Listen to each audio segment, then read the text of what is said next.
Inilipat po sa Philippine Heart Center sa Quezon City si Attorney Gigi Reyes dahil sa pananakit ng dibdib at ulo. Binatikos ito ng ilang grupo, special treatment daw ang ibinibigay sa dating Chief of Staff ni Senador Juan Ponce Enrile.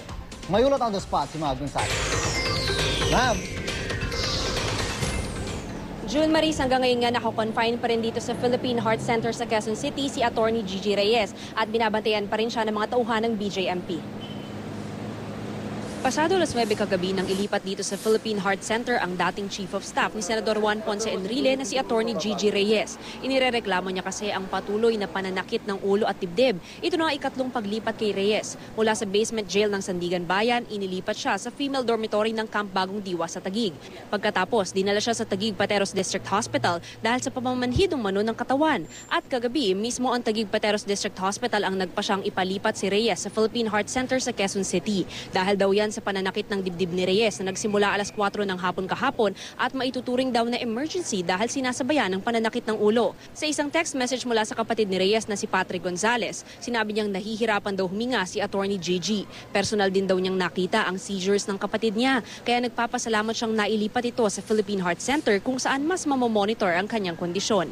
Habang narito naman sa Philippine Heart Center, bantay sarado si Reyes ng BJMP. Alas 10 ng umaga may dumating na 7 miyembro ng BJMP NCR para pumalit na magbabantay kay Reyes sa ospital.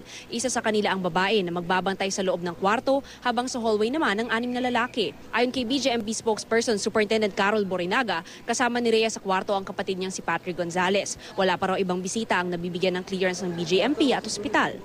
Samantala, nagrally naman sa harap ng ospital ang ilang militanteng grupo dahil sa umano'y special treatment kay Reyes. Karaniwan inaabot ng 1 buwan bago mapagbigyan ng korte ang mga bilanggo na magpatingin sa doktor, kahit pa matanda na o masela ng kondisyon. Di rin daw makatarungan na hindi hinintay ang court order bago dinala sa ospital si Reyes. Tingin po namin special treatment po itong mabilis sa pag-oospital kay Attorney Gigi Reyes sa kanyang mga idinadahilan na mga complaint o mga sakit. Malayong malayo doon po sa iba pang mga bilanggo na halos mamatay na hindi pa dinadala sa ospital. June, hanggang ngayon naman hindi pa naglalabas ng medical bulletin ng Philippine Heart Center para malaman natin ang kasalukuyang kondisyon ni Attorney Gigi Reyes. June? Maraming salamat, Mav Gonzales.